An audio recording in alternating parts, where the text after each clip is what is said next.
어느 한밤중에 니고데모라는 사람이 예수님을 찾아옵니다. 니고데모는 왜 밤에 예수님을 찾아오셨을까요? 성경은 기록해주고 있기 때문입니다. 먼저 니고데모가 어떤 인물인가를 알아볼 필요가 있습니다. 오늘 1절을 다 함께 읽겠습니다. 시작. 그런데 바리새인 중에 니고데모라는 사람이 있으니 유대인의 지도자라. 바리새인 중 유대인의 지도자, 두 단어를 주의 깊게 보실 이유가 있습니다. 이 니고데모의 이름의 뜻을 살펴보니 승리한 백성, 이런 뜻입니다. 승리한 백성, 백성의 정복자입니다. 유대인의 지도자로서 니고데모의 특별한 위치를 말해주고 싶은 것입니다. 나눠주를 보면 유대인의 지도자 또는 사내들인 공회원, 이렇게 기록하고 있습니다. 비록 이스라엘이 로마의 속국으로 정치적인 피지배국으로 되어져 있지만 유대인의 종교 문화에서 가장 중요한 의결 기관 중에 한 기관이 사내들인입니다. 만약에 로마의 속국으로 되어 있지 않았다면 모든 이스라엘의 국가의 정치, 경제, 문화, 종교 전반적인 문화를 이 기관에서 의결을 할 정도로 최고의 상위 그룹이 되겠습니다. 그러니까 니고데모라는 사람을 굉장히 높은 사람, 관직과 굉장히 높은 사람이라는 것을 오늘 요한 사도는 기록하고 싶은 이유였습니다. 여러분, 바리새인 하면 뭐 탁 촉이 오는 거 있지 않습니까? 뭐가 옵니까? 흔히 경건한 자들이지만 예수님의 공생의 기간 가운데 사두개인과 함께 예수님을 제일 많이 괴롭힌 사람들 중에 한 부류의 사람들입니다. 늘 예수님의 반대파였었죠. 그런 자 중에 속한 사람이 바로 오늘 본문에 등장하는 니고데모입니다.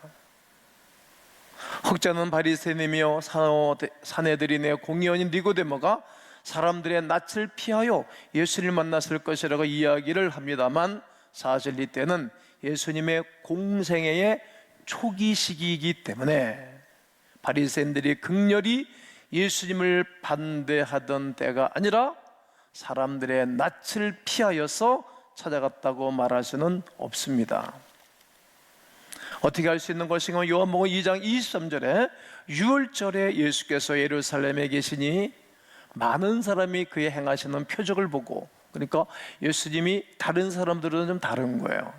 표적, 하나님이 하시는 일들을 바라보고 예수의 이름을 믿었다, 이런 말이에요. 그러니까 사람이 어떤 행동과 어떤 일을 하느냐에 따라서 그 사람을 평가하지 않습니까? 그러니까 오히려 니고데모는 예수님이 많은 표적을 많은 사람들이 보았어요.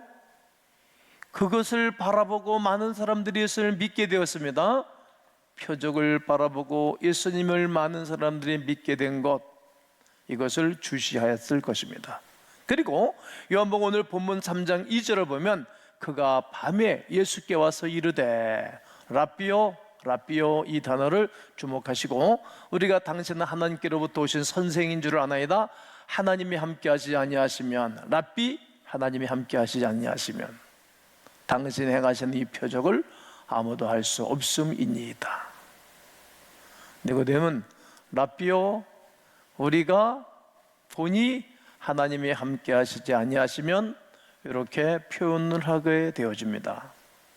바리새인들은 예수님의 표적을 주시하셨기 때문에 그것을 보고 여러 가지 반응을 하였을 것입니다. 바리새인들 말이지요. 요즘도 많은 사람들이 예수님에 대해서 각자 생각이 다르잖아요. 여러분들은 예수님을 어떻게 표현하고 어떻게 알고 어떻게 정의를 하셨습니까? 2000년 전 이 본문을 기록했던 당시에 많은 사람들이 누군가는 예수님을 배척하고 또 배척하고 배척하였을 것입니다. 지금도 그러한데 말이지요. 또 어떤 누군가는 혹시 저 사람이 메시아는 아닐까, 이렇게 궁금해하기도 한 것입니다. 저분이 행하는 표적 보니 우리가 그렇게 초창적부터 기다려왔던 메시아이구나. 이렇게 생각했지만 선뜻 행동하고 선뜻 예수님께 가기란 쉽지가 않았을 것입니다.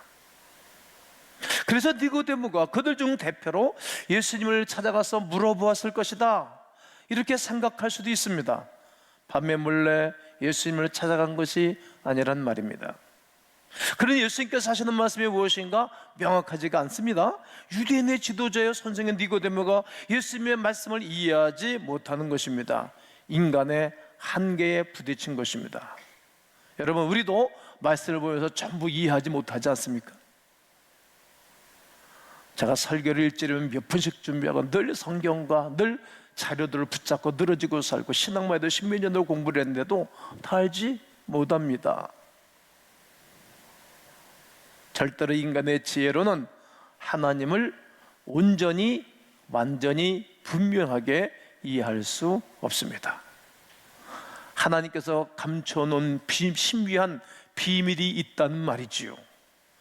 다시 니고데모의 말을 보겠습니다. 3장 2절에 그가 밤에 예수께 와서 이르되 랍비여, 우리가 당신은 하나님께로부터 오신 선생인 줄을 아나이다. 하나님께로부터 온 분인 줄을 안다라고 표현을 하는 거예요. 유대인에게서 랍비는 아무에게나 불리는 호칭이 아닙니다.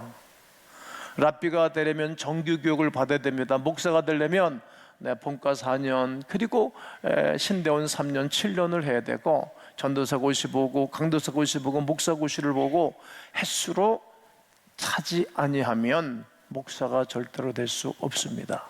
이걸 정규 과정이라고 하지 않습니까? 그러나 예수님은 정규교육을 받지 않았습니다. 랍비들은 정규교육을 받는데 말이죠. 그런 랍비가 되려면 만 40세가 되어야 랍비가 될 수 있습니다. 우리 장로교 헌법에는 장로가 되려면 40세 이상이 되어져야 되지 않습니까? 목사가 되려면 만 27세 이상이 되어야 목사 안수를 받습니다. 내일 우리 교회 이 본당에서 내일 정규 노회를 우리 교회가 치르지 않습니까? 예수님은 30세에 공생애를 시작하셨지요. 그런데 니고데모는 예수님을 향하여 뭐라고 말합니까? 랍비요, 이렇게 부르기는 거예요. 그때 당시에 법과 모든 율례와 규례와도 맞지 않습니다. 그런데 예수님을 어떻게 특별하게 보고 있는 것입니다. 정교교육을 받지 않았지만 표적을 통해 예수님이 특별하다고 생각해 왔던 것입니다. 두 번째로 니고데모가 말합니다. 하나님께로부터 오신 선생인 줄을 아나이다, 안다라고 표현합니다. 니고데모는 예수님이 행한 표적을 보니 온전히 하나님께로부터 함께 해야만 가능한 것이라고 이해하였던 것입니다. 하나님께로부터 왔다고 예수님을 인정하고 있습니다. 니고데모는 단순히 바리새인으로서 예수님을 시험하러 온 것이 아닙니다. 진실한 궁금증을 가지고 온 것입니다. 그래서 예수님을 선생으로 랍비라고 표현하고 있습니다. 유대인들은 안다는 표현을 경험론적으로 표현하는 것입니다. 여러분, 결혼하지 않고도 가정생활에 대해서 말할 수 있고 부부생활에 대해서 말할 수 있어요. 아이를 본인이 안 가져봐도 아이를 가지니까 이렇게 되더라라고 설명할 수 있어요. 지식적으로. 아이를 안 낳아봤는데도 아이가 내면 이렇다고 말할 수 있어요. 여인들이 언제 철나는 줄 아십니까? 결혼해서 아이를 가지고 첫 아이를 낳고 난 다음 친정 엄마를 이해한다는 거야. 그전에는 이해하지 못하는 거예요. 이해하는 것 같지만 못하는 거예요. 즉 유대인들의 안다라는 것은 경험론적이라는 것입니다. 그러니 예수님이 뭐라고 대답합니까? 3절에서 예수께서 대답하여 이르시되 진실로 네게 이르노니 사람이 뭐하지 아니하면 거듭나지 아니하면 하나님 나라를 볼 수 없다라고 말합니다. 니고데모는 하나님의 나라나 거듭남에 대한 질문을 한 적이 없습니다. 그런데 벼랑간 예수님이 말씀하시기를 사람이 거듭나지 아니하면 하나님 나라를 볼 수 없다라고 말씀하신 것입니다. 어쩌면 듣는 사람에 따라 비아냥되는 것으로 오해할 수도 있는 말입니다. 니고데모가 얼마나 당혹했을까요? 그냥 막 어떻게 보면 황당했을 것입니다. 다음 말을 보면 알 수 있습니다. 3장 4절에서 보면 니고데모가 이르되 사람이 어떻게 다시 날 수 있습니까? 두 번째 모태에 들어갔다가 날 수 있사옵니까? 지금 이 니고데모는 분명히 40 이상 된 사람이 분명해요. 네, 50대 주면 됐을 것 같아요. 그런데 어처구니 없는 이야기를 하는 것입니다. 어린아이도 안 할 대답입니다. 니고데모는 거듭남이라는 이 의미를 차차 생각해 보지 않았던 것입니다. 다시 태어난다는 뜻 아니겠습니까? 바리새인이며 유대인의 지도자 니고데모가 구약과 율법에 정통한 자였지만 전혀 깨닫지 못하고 있는 것입니다. 그러나 예수님이 또다시 말씀하시기를 5절에서 예수께서 대답하여 이르시되 진실을 내게 이르노니 사람의 불과 성령으로 거듭나지 아니하면 하나님 나라에 들어갈 수 없다, 이렇게 말씀하는 것입니다. 똑같은 문장을 사용하시면서 뒤만 다른 것입니다. 앞에서는 거듭나지 아니하면 하나님 나라를 볼 수 없다고 말씀하셨고, 거듭나지 아니하면 하나님 나라에 들어갈 수 없다라고 말씀하셨습니다. 그리고 계속해서 말씀하시는 것입니다. 7절 6절에 보면 육으로 난 것은 육이요 영으로 난 것은 영이니, 그리고 내가 네게 거듭나야겠다는 말을 놀랍게 여기지 말라. 번에어겐, 다시 태어나야 된다는 거예요. 우리가 이 땅에 살아가는 날 동안에 육신의 장막을 입고 이 땅을 살아가는 가운데에 여러분과 제가 다시 태어나야 합니다. 그것이 거듭남의 진리입니다. 분명하게 대답하고 계십니다. 경건한 유대인은 언제나 하나님 나라의 회복을 꿈꾸며 살아왔습니다. 지금도 그들은 통복의 복에서 3대가 말이야 주시복들 막 랍비복을 입고 하루에 11시간 서서 기도하는 거예요. 성토 회복, 이 땅이 회복되는 거예요. 이스라엘 나라가 성전 회복, 알라 신전이 세워진 것을 무너뜨리고 헐어버리고 하나님의 교회를 다시 재건하는 거예요. 짓는 거예요. 세 번째, 그들은 제사 회복, 성전을 짓고 제사를 회복하겠다는 거예요. 소를 잡고 양을 잡고 염소를 잡고 비둘기를 잡고 에바 10분의 1을 깔아서 제사 드리겠다는 것입니다. 이미 2000년 이 땅에 오신 예수 그리스도를 메시아를 못 보고 그들은 지금도 기다리는 것입니다. 똑같습니다. 물론 대부분의 유대인들은 정치적 나라의 회복을 꿈꾸고 있습니다만, 경건한 유대인들은, 경건한 하나님의 사람들은 하나님 나라의 회복을 꿈꾸었습니다. 사도행전 1장에서도 보게 되어지면 예수님의 12 제자들이 이스라엘의 회복이 어느 때입니까? 이렇게 묻는 물음에 주님은 말씀하시기를, 야, 그것은 하나님 아버지께 달린 일이고 너희는 오직 성령의 충만을 받고 예루살렘과 유대와 사마리아 땅까지 내 증인다라고 말하지 않습니까? 나라의 회복을 늘 꿈꾸는 거예요. 우리나라의 독립투사들이 이 나라의 광복을 위해서 꿈꾸고 생명을 바쳐 재산 다 바쳐 일했던 것처럼 말이죠. 우리가 다시 오실 예수님의 재림과 새하늘과 새 땅을 꿈꾸고 살듯이 말입니다. 여러분, 새하늘과 새 땅을 거룩한 백성들은 꿈꾸고 사모하고 그 땅에 세워질 길을 사모하는 것입니다. 예수님께서 이야기를 하는 것은 엉뚱한 대답을 하는 것이 아닙니다. 니고데모 안에 있는 깊은 질문의 답입니다. 우리는 이 깊은 질문을 가지고 있으면서도 무엇인지를 모르고 살아갔던 거예요. 니고데모 안에 수면에 깔려있는 깊은 내면의 고민과 영혼의 갈증을 예수님이 말씀하신 것입니다. 그것은 곧 하나님께서 이스라엘을 선택한 이유입니다. 하나님께서 메시아를 이 땅에 보내주시고 하나님의 나라 진정한 회복과 도래를 약속하시는 것입니다. 많은 유대인들이 그것을 꿈꿨으나 어떻게 해야 되는지, 무엇을 해야 되는지 모르고 살아갔던 것처럼 말입니다. 그 중에 한 사람이 니고데모요, 그 중에 한 사람이 여러분들이고, 그리고 이 부족한 사람이었던 것입니다. 그런 와중에 예수님께서 불쑥 나타나셔서 막 다니면서 표적을 행하시는 것입니다. 그리고 니고데모는 그것을 보면서 생각했습니다. 이 표적은 하나님이 보내주셔야만이 가능한 일이라고. 예수께서 말씀하신 거듭남이라는 뜻은 다시의 의미를 담고 있습니다. 그래서 니고데모는 다시 태어나야 하나? 그러면 어머니 뱃속에 다시 들어갔다 나와야 되는가? 순간에 무슨 많은 고민을 했지 않겠습니까? 거듭남에는 더 깊은 의미가 담겨 있는 것입니다. 예수님께서는 이 대답에 세 가지 뜻을 동시에 사용하신 것입니다. 기본적인 뜻은 위로부터입니다. 어디부터라고요? 위로부터.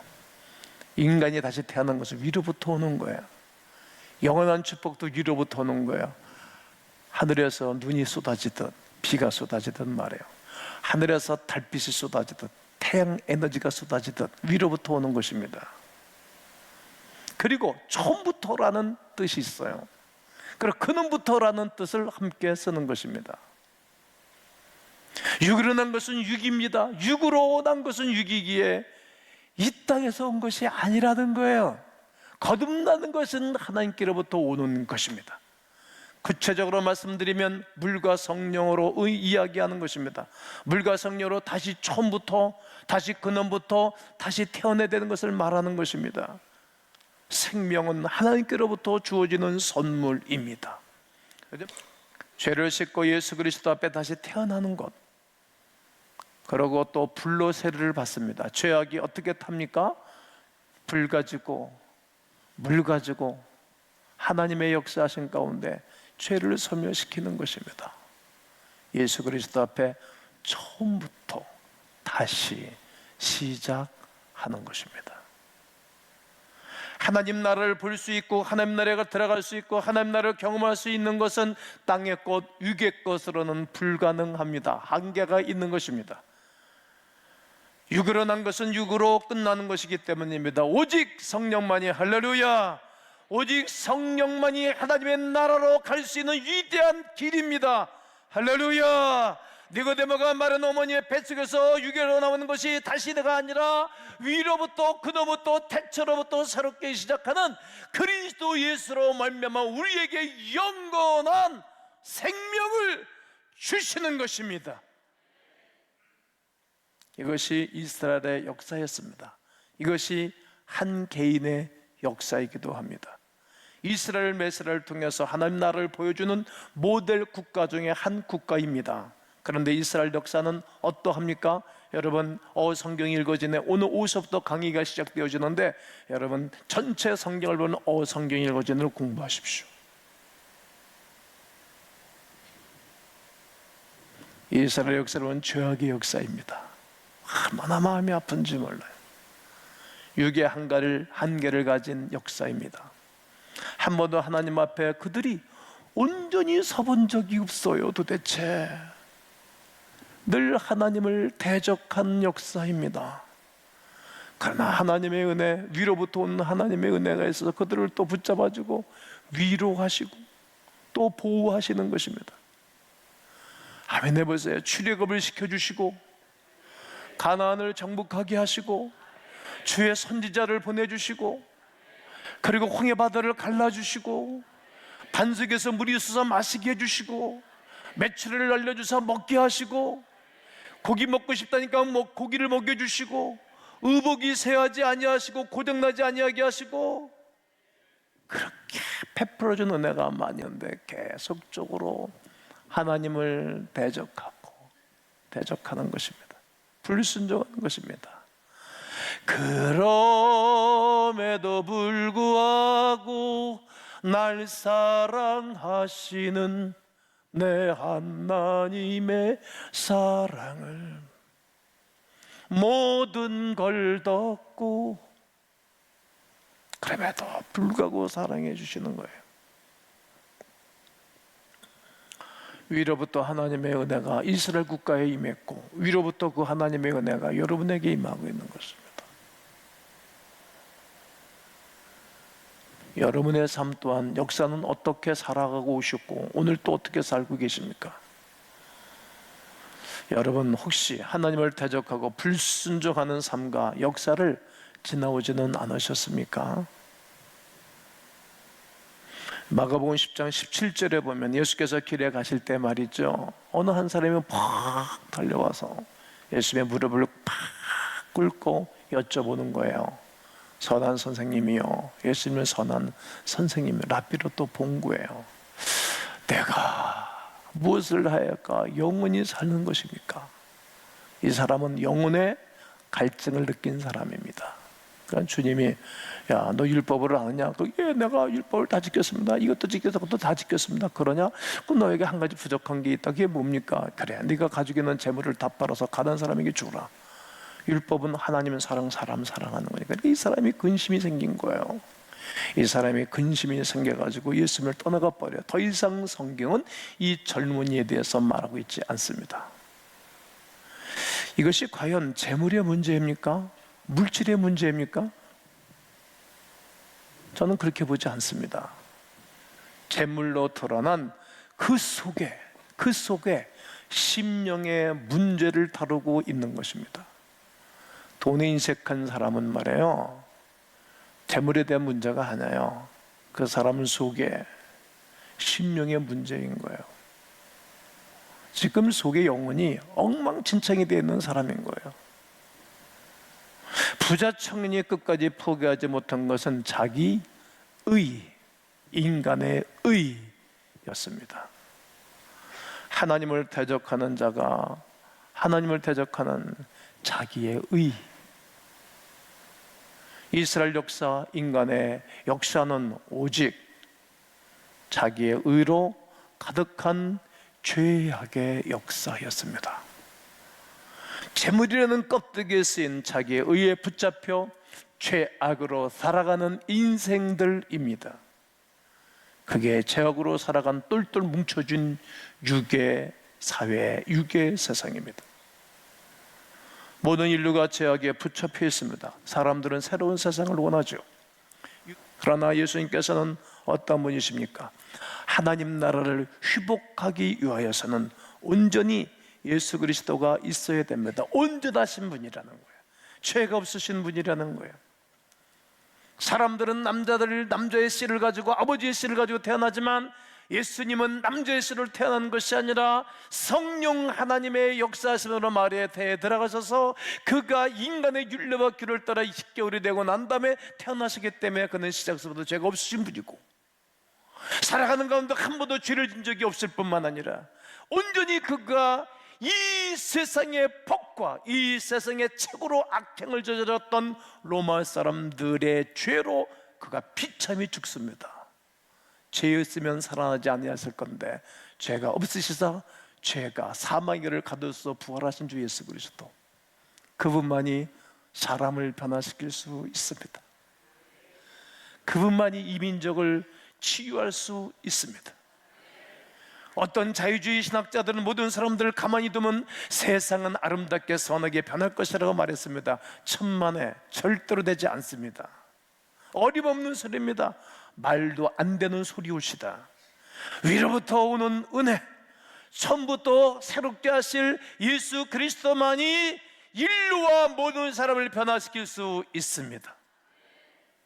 우리 예수 그리스도를 통하여 하나님 나라의 회복과 도래를 이야기하는 것입니다. 하나님 나라가 회복되기 위해서는 인간의 역사가 아닌 예수 그리스도가 그 안에 있어야만 거듭나는 것입니다. 그 방법 외에는 전혀 없습니다. 예수를 놓치면 길을 잃어버리는 것입니다. 그래서 나는 길이요 진리요 생명이라고 주님 말씀하셨습니다. 우리의 삶의 방법이 없는 이유가 무엇입니까? 모든 것을 육으로 보기 때문에 그러합니다. 육으로 난 것은 육으로 끝날 뿐입니다. 그냥 허무할 뿐입니다. 아무리 니고데모처럼 많은 공연이 되고 명예가 있고 돈이 있고 실력이 있고 권력이 있다 할지라도 방법이 없습니다. 오죽하면 예수님께서 니고데모에게 말씀하지 않았습니까? 너는 이스라엘 선생으로서 이것을 알지 못하냐? 너는 배울 것도 배우고 꽤 많이 아는 것 같은데 이것을 알지 못하냐? 너는 네 아들, 네 자녀들을 막 달구치고 야단치고 책망하면서 이것도 알지 못하냐? 왜 예수님이십니까? Why Jesus? 오직 예수 그리스도만이 여러분들의 방법이기 때문입니다. 갈증이 날 때 음료수를 마시면 갈증이 더 심해지고 더 힘이 들어집니다. 그러나 생수를 마시면 갈증이 해소가 됩니다. 왜 그럴까요?